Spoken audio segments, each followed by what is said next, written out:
এটাও একটা মানসিক ফুড, তাই না? এন্টারটেইনটাও আসলে দরকার, সুস্থ বিনোদন যেটা আমরা বলি।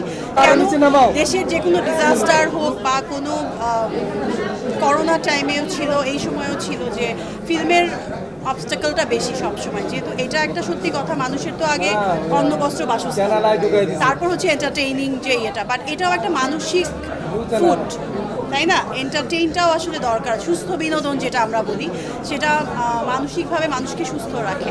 সো এটাও খুব ইম্পর্টেন্ট একটা জায়গা আমি আশা করবো, এবং আমরা সবাই মিলে যদি এটা স্টেপ, আমরা এটা নিয়ে কথা বলছিলাম লাস্টে একটা প্রোগ্রামে, খুব সিনিয়র ফিল্মের যারা ছিলেন, আমি তো ছোট্ট একটা ক্ষুদ্র মানুষ, সবাই বলছিল যে আসলে এবার ফিল্মের জন্য অন্যরকম করে ভাবতে হবে, এবং বাজেটটা স্পেশালি আমি বলবো, আমি সবসময় বলি যে বাজেটটা খুব ইম্পর্টেন্ট ফিল্মের জন্য।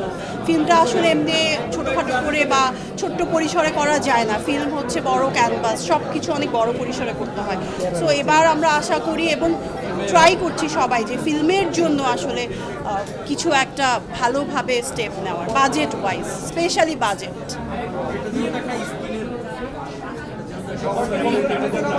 ভাই লোন গুলা একটু নিচে নামায় দেবো।